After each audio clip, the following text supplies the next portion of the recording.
I never planned on staying in Ridgeway longer than 6 months. It was supposed to be a stopover, a quiet place to land after everything went to hell back in Kansas City.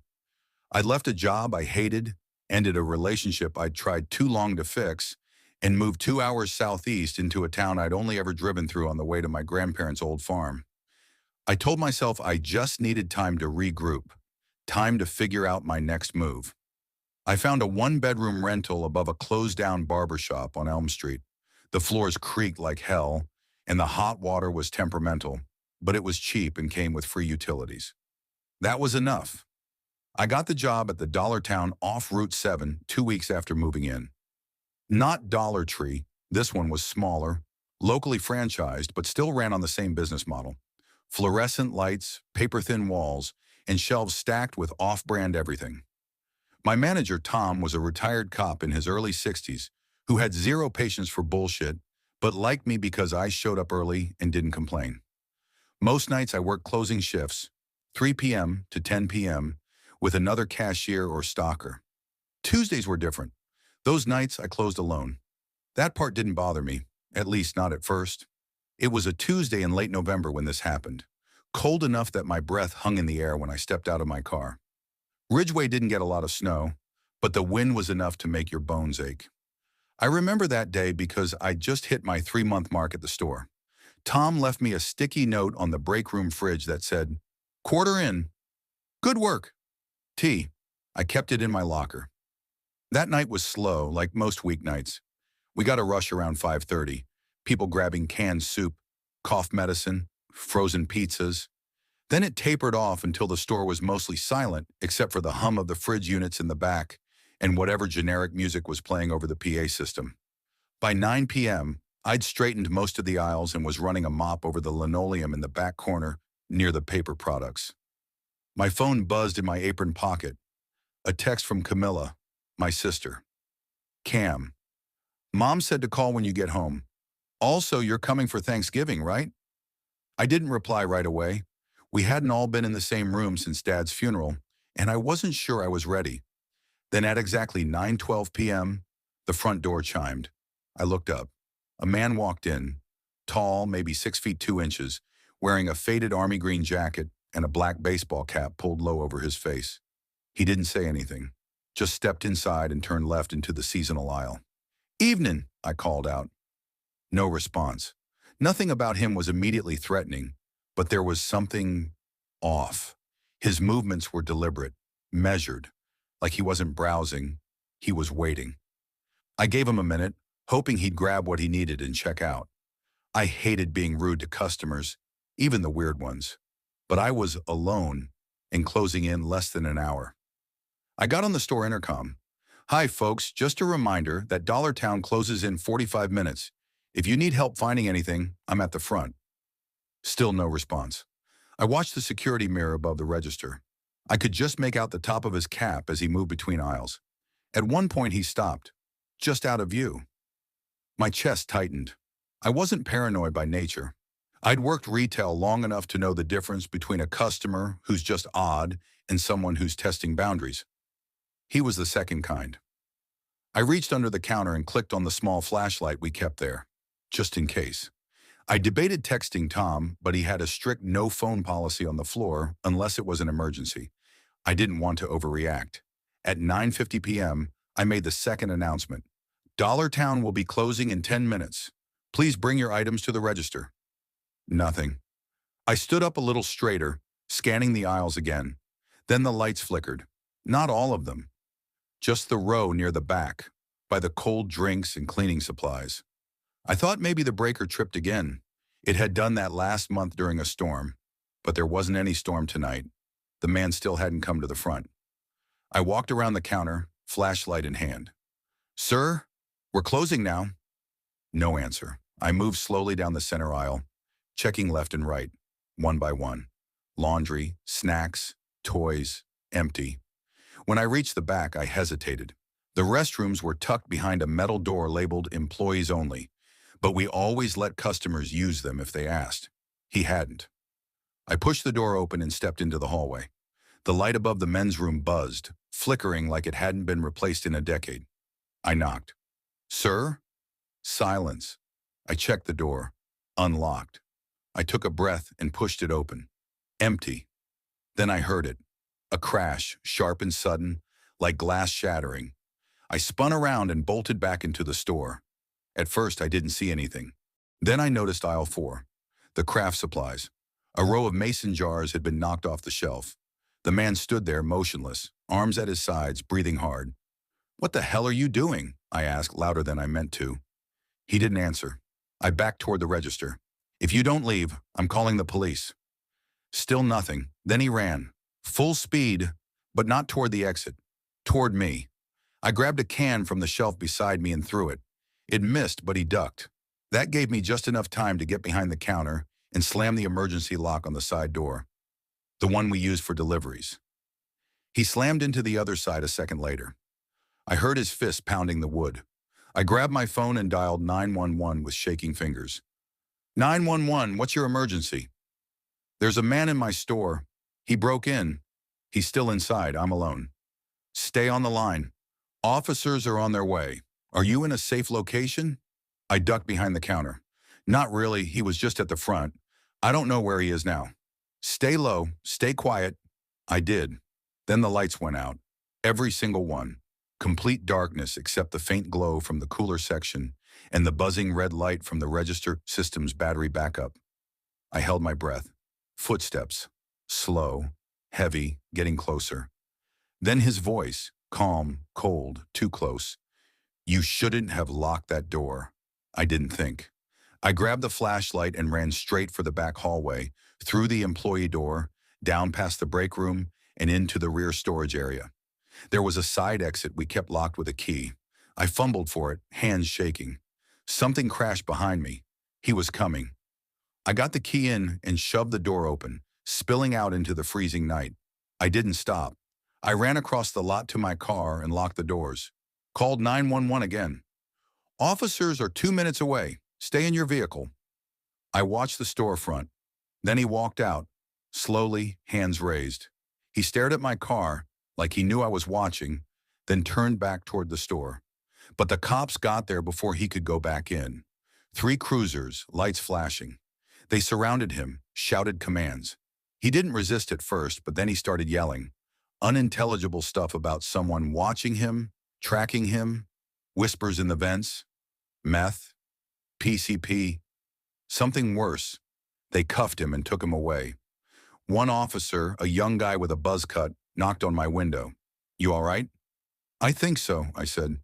"You're lucky. That guy's been breaking into places all month. Never caught him in the act until now." I stayed an hour after that, helping Tom clean up. He came in when he heard what happened. Said he'd cover my next few shifts. I didn't argue. That was the last Tuesday I ever closed alone. Eventually, I left Ridgeway like I planned. Moved to Colorado Springs, started over. New job, new place. I still think about that night sometimes, how fast things turned, how close it came to being worse. I still have that sticky note Tom wrote me in my wallet. Just a reminder, some people are good, but some are just waiting for you to turn your back. Story 2. I never thought living alone would feel so loud. When you're young and desperate for space, silence seems like a luxury. But that first year at Springdale University, it taught me how silence could stretch, suffocating and vast, like being buried under snow. I was 18, freshly moved from Columbus, eager to start a clean slate. My mom had just gotten remarried to a guy I didn't care for, some talkative contractor who filled our house with loud football games and louder opinions. I'd applied to a bunch of schools just to get out. Springdale gave me a scholarship. That sealed it. The campus wasn't big, just a few thousand students scattered across brick buildings and winding sidewalks. The dorms were ancient, but clean.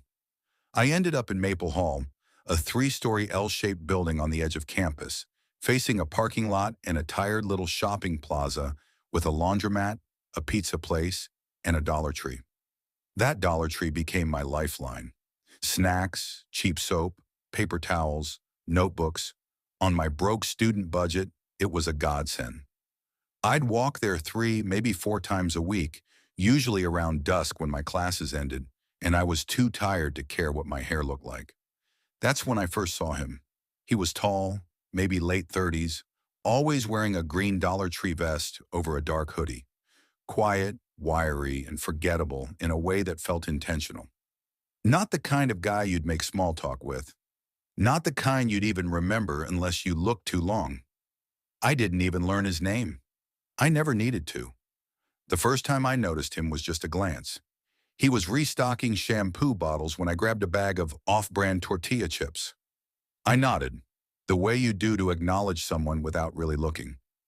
He didn't smile, just stared, then looked back down at the shelf. A little awkward, but fine.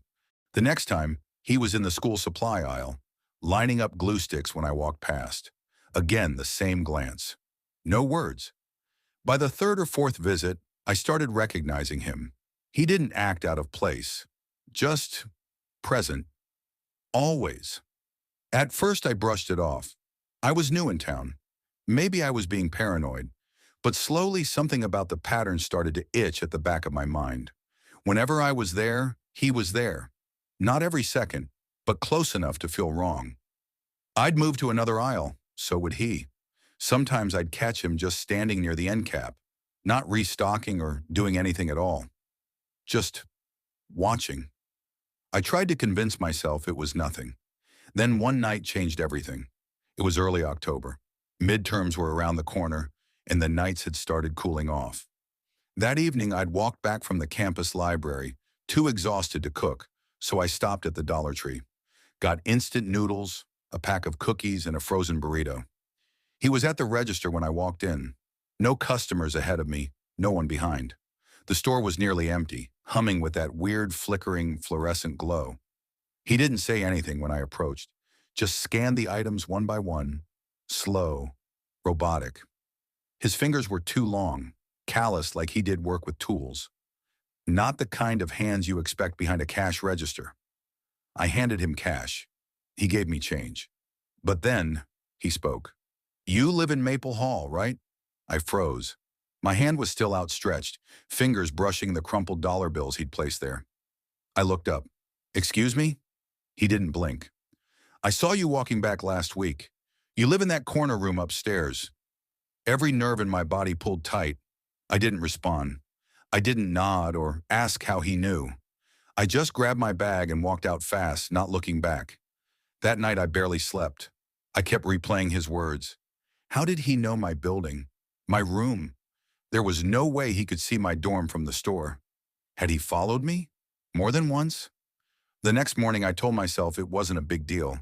He was probably just trying to make small talk and failed miserably. Still, I avoided the store for 2 weeks, but mid-October hit hard, and I was broke again. I needed more instant noodles and deodorant. The campus market was overpriced, and I couldn't keep mooching off the vending machine. So I waited until mid-evening, put on a hoodie, and walked fast. When I stepped inside the Dollar Tree, I felt like I'd been punched in the gut. He was there, same vest, same expressionless face, standing at the end of the aisle, holding a clipboard. I turned around and left. A week later, it got worse. It was Friday night, almost midnight. I was in my room, headphones on, watching a YouTube lecture. Outside, wind rattled the thin dorm windows. Then, click. I paused the video. Click. It wasn't loud, but it wasn't the heater or wind either. It sounded like my door handle, jiggling. I pulled off the headphones and stood. The room felt colder suddenly. I stepped to the door, careful, silent. Then, 3 knocks. Not loud, not frantic, just slow, deliberate. I leaned forward and peered through the peephole, and I swear to God, it was him, the Dollar Tree guy, standing in the dim hallway light. No clipboard, no vest, just a gray hoodie, no expression. I froze. He didn't move, just stared at my door like he was waiting for it to open. He reached for the handle again and twisted. Hard. I jumped back. My phone was on the desk. I snatched it up, heart thudding, and called campus security with trembling fingers. They answered, and I whispered the situation. Didn't shout, didn't even breathe loud. Just told them someone was trying to get into my room. They said someone was already patrolling, and they'd send them up. When I peeked again, he was still there. Then someone else's door opened down the hall. A girl's voice said, "What the hell?" The man turned, looked at her, then walked away. I didn't sleep. The next morning, campus security reviewed the hallway footage. It showed him, clear as day, standing at my door for nearly 4 minutes, trying the handle, knocking. They didn't recognize him. He wasn't a student. When I told them he worked at the Dollar Tree, they made some calls. But here's the part that still makes my skin crawl. The manager at that store said no one by that description worked there. I insisted. Described him, tall, gaunt, late 30s, pale eyes, always stocking shelves or manning the register. The manager shook his head. "We don't have anyone like that. Haven't for months." I asked if he could have been a fill-in or temporary. The manager said no. The Dollar Tree had a skeleton crew. He personally knew everyone on it. I left the store shaking. Campus security filed a report. I gave them everything I could remember. They said they'd alert the local police, but no one ever got back to me. No arrests, no follow-up. I transferred dorms at the end of that semester, moved across campus into a busier, louder building near the student union. I didn't care about the noise anymore. In fact, I welcomed it. I started walking to the grocery store 2 miles away instead of going near that plaza. I never saw him again, but I still think about that night, about how he knew where I lived, how long he must have watched me, and the worst part, the Dollar Tree cameras never showed him entering or leaving, just disappearing into the aisles, like he'd never existed at all. Story 3. I wasn't planning on going out that night.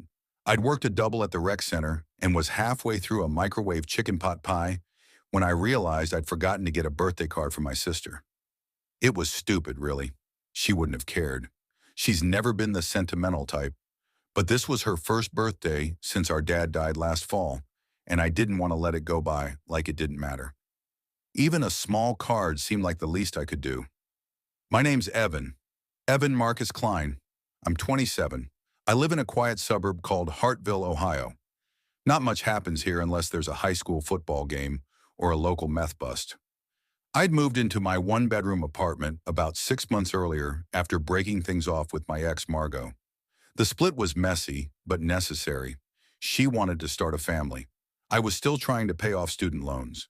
My apartment is small, clean enough, and always smells a little like the last thing I microwaved. That night, it was under-seasoned pot pie and Mountain Dew. It was already past 9:30 when I stood up from the couch. I grabbed my keys off the hook, slipped on a navy hoodie, and headed for the Dollar Tree on East Park Avenue.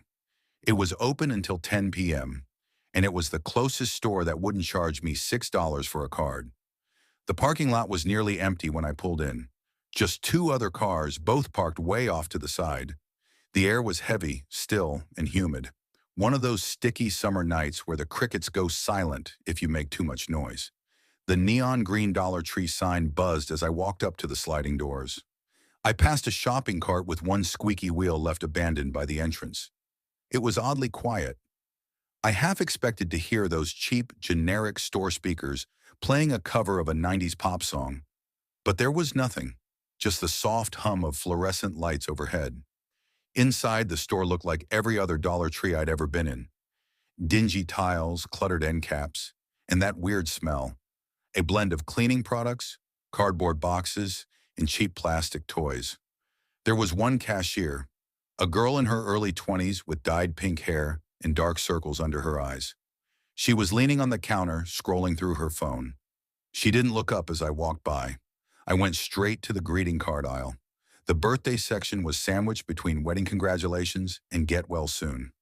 Most of the cards were terrible, glittery fonts and recycled jokes. I finally found one that was simple. It had a gold border and just said, "Thinking of you, always." It felt right. As I turned to head toward the front, I felt it.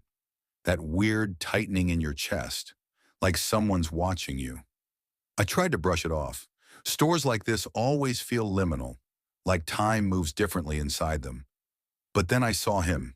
A man stood near the back by the dishware. He was wearing a black hoodie with the hood pulled low over his face. I couldn't see much, just part of his jaw, pale and motionless. He wasn't moving.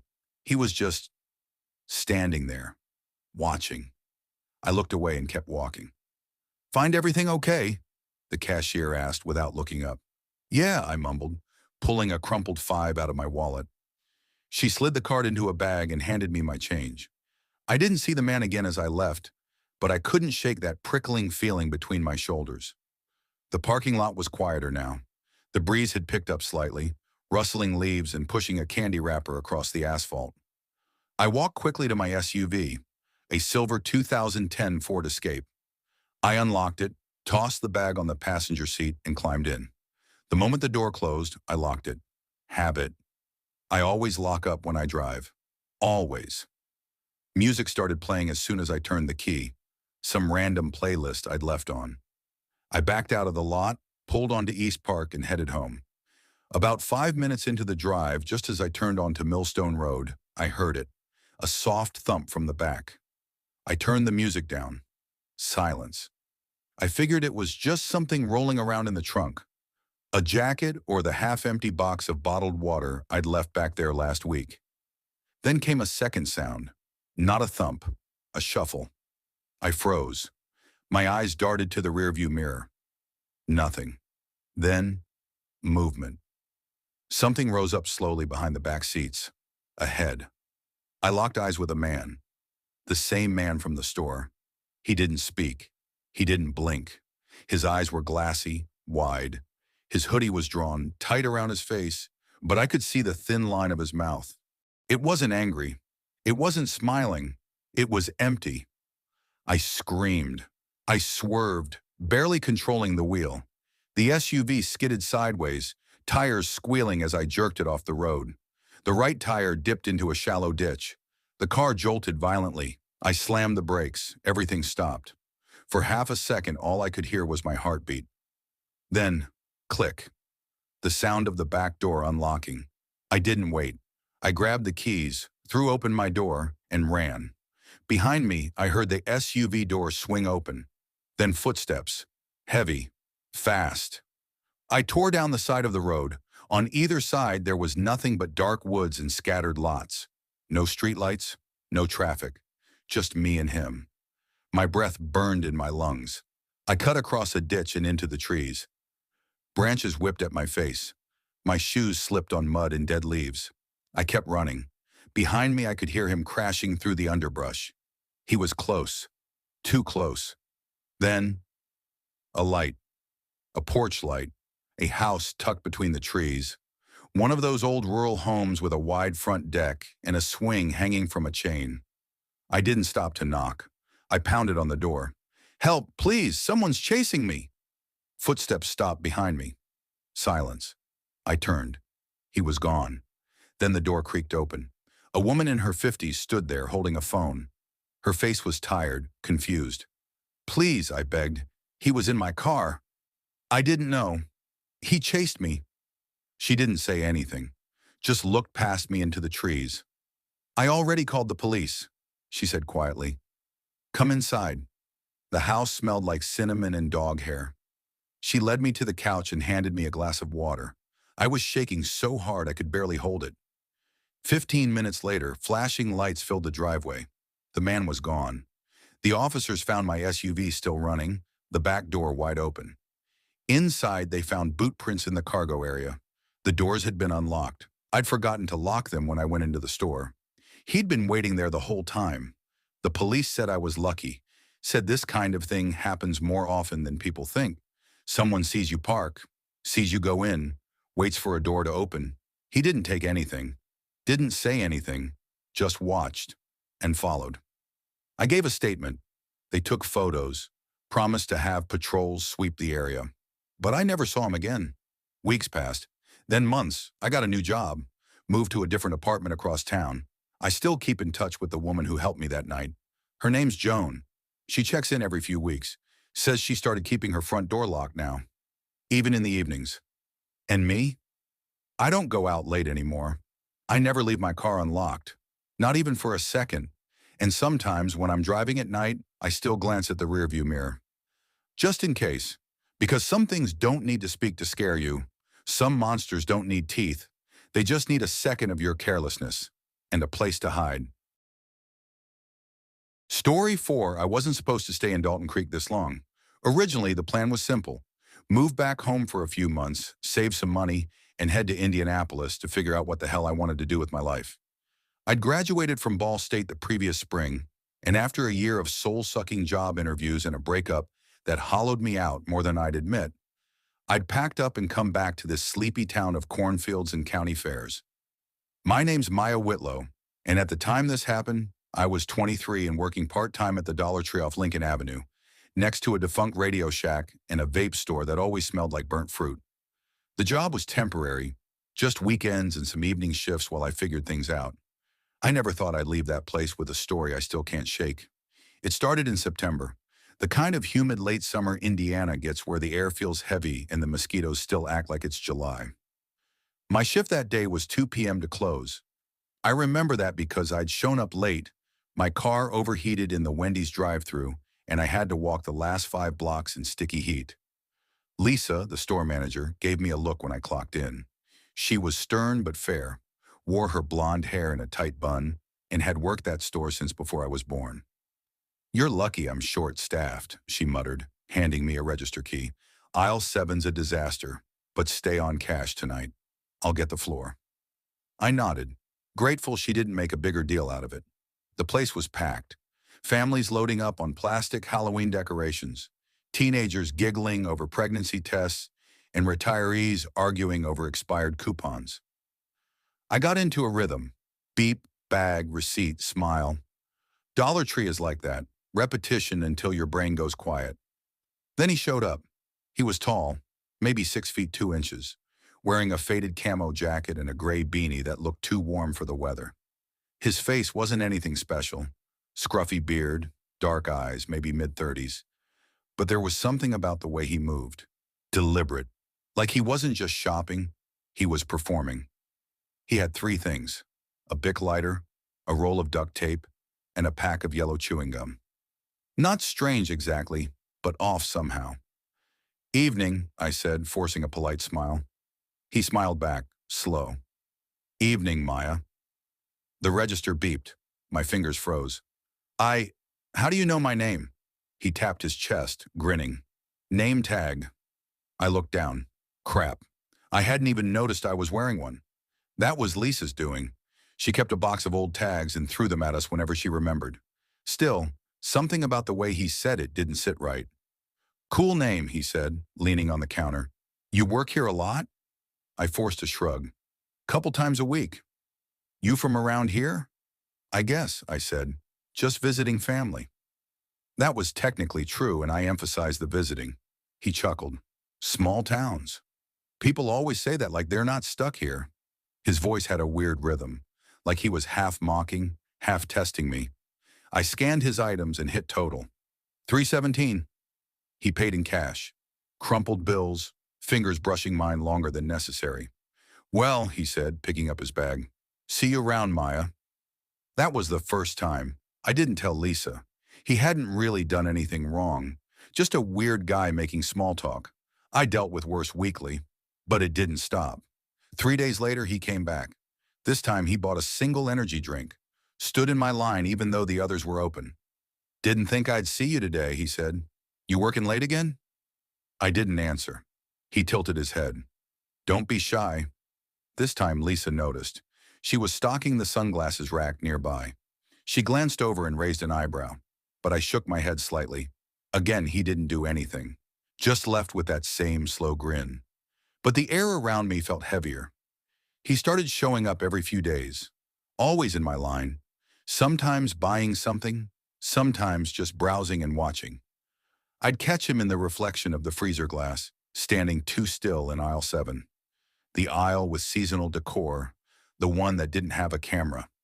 Once, during a slow shift, he whispered as he walked past, "Green Corolla, right?" That was my car. Another time he said, "You like to listen to music loud, huh? Almost missed the turn to your place." That was the night I finally told Lisa. She was furious. "Next time he comes in, you call me right away. We'll ban him." But the next time came too fast. It was a Tuesday night, cold and quiet. I was alone at the front while Lisa did inventory in the back. At 8:43 p.m., I looked up and there he was, just standing by the end cap staring. I reached for the phone. Before I could dial, he stepped closer. "Don't," he said, voice low. I froze. "I just want to talk." I backed up. "You need to leave." He didn't move. His eyes flicked toward the stockroom. "She's not going to help you." I said nothing. "You always take Lincoln to River Road," he continued. "Easy drive. Quiet, real quiet." That did it. I pressed the button under the register, our silent alarm. He heard the click. "Smart girl," he said, backing away. "Maybe too smart." He left. The cops came 15 minutes later. We gave a description. They took my statement, ran through the motions. But unless he did something, there wasn't much they could do. That night I didn't go home. I stayed at Lisa's place. She made tea and let me cry on her couch, her old hound dog curled against my leg. "I've seen guys like that before," she said. "They don't start with violence. They wear you down first, scare you." I called out sick the rest of the week. Thought about quitting, but rent was due and I was broke. I went back Sunday. The store was quiet. I was hyper alert, jumping every time the bell above the door chimed. But he didn't show. Not that day, not the next. I thought maybe it was over. 2 weeks later, I worked a closing shift. The air outside was thick with rain. Lisa had gone home sick, and it was just me and Kyle, a high school kid who stocked shelves in slow motion. At 9:18, Kyle left to take the trash to the back dumpster. The lights flickered, just once. Then the front door opened. He walked in like he owned the place. No smile this time, just eyes. I stepped back. "You're banned," I said. "Leave." He pulled something from his coat. My stomach dropped, but it was just a small notebook. He flipped it open. "Maya Whitlow, 23, lives at 1526 Riverwood Lane. Used to date someone named Tyler. Works part-time. Drives a green Corolla. Mom died in 2022. Dad lives in Ohio. You don't talk to your sister much." My knees buckled. "What the hell do you want?" He tilted his head. "You don't get it yet, do you? I'm calling the police." "You already did," he said. "Didn't stop me. Nobody ever stops me." Then he walked out, just like that. Hi everyone, I hope you enjoyed the story. Don't forget to comment and subscribe to my channel. If you haven't already, I'll see you again with another horror story. Until then, bye.